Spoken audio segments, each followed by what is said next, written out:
What is going on, my fit friends, and welcome back to the Women's Guide to the Weight Room. Today, we're going to start at the very baseline, like the foundation of the gym.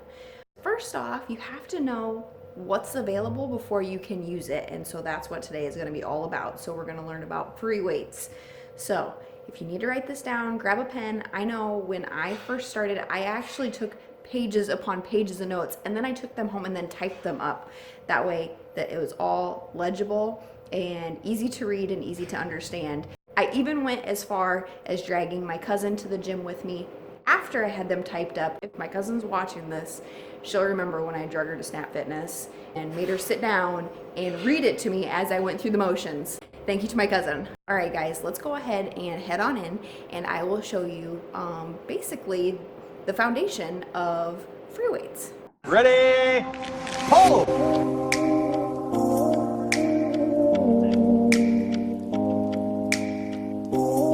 Okay guys, I have a variety of things down here on the floor, so I'm just going to start with the small things and then we're going to work our way across the gym.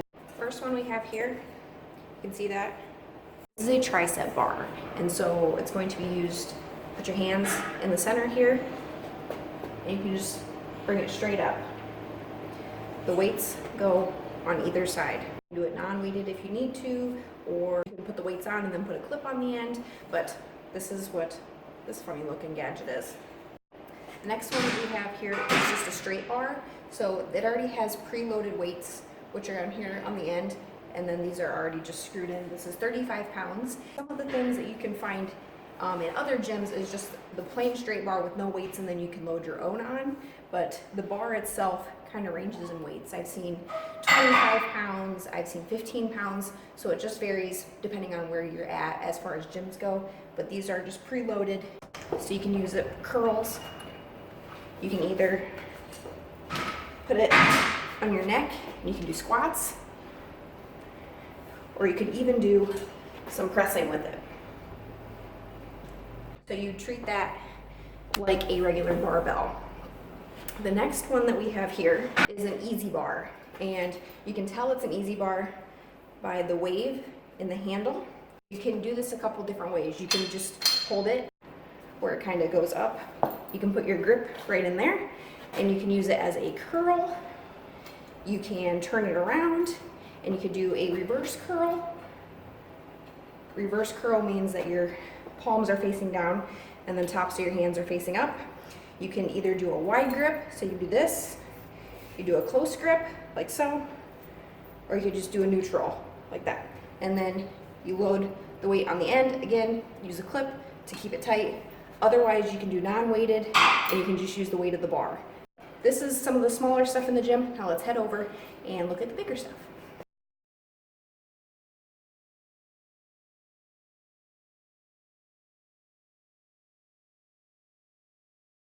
Okay guys, this next one we have here is a regular barbell.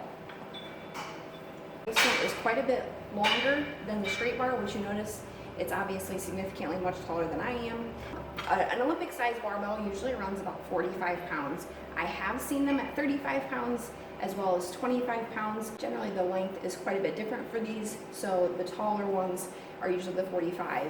I do believe that there are 55-pound bars which are more for competitive purposes, but you'll probably never see those in just a regular gym setting. This is what you would squat with in the squat rack, which is this big get up right here. You could deadlift off of it, but this is just a regular barbell. Next up we have just dumbbells, and these range in sizes from anywhere from 5 pounds all the way up to probably like 150 pounds in your basic everyday gym, as long as they have the free weights. And when I say free weights, that means you can physically pick it up and move it. You're gonna have a variety of styles of dumbbells. You're gonna have the rubber hex, which are the ones that have like the rubber coating on the ends. You can have just the plain steel ones that have no coating on them. Have this style, which this is a little bit older, but they still work all the same.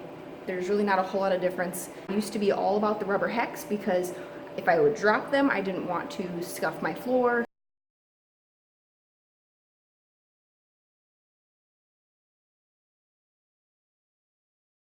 And lastly, what I want to cover today is types of plates. So you have your rubber plates and then you'll have your steel plates. Your steel plates are going to vary, so they're gonna vary by looks. So they could be silver, they could be black, if your gym paints them, but all of them are going to be steel on the inside underneath whatever it's coated with, so paint or whatever.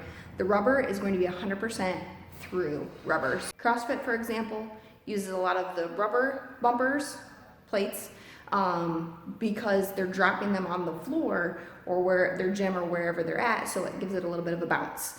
So that's gonna be the difference between a steel plate and like a bumper or a rubber plate.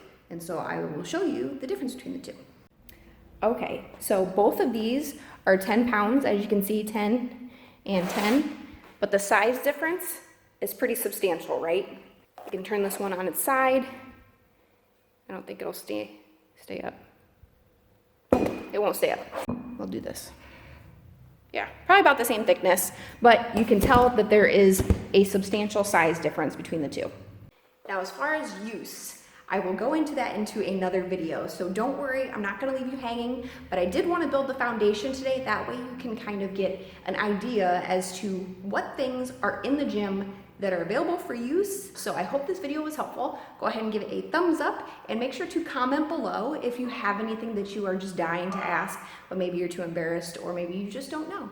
So feel free to use that comment box below. I will definitely be checking it and we will catch you next time. Bye guys.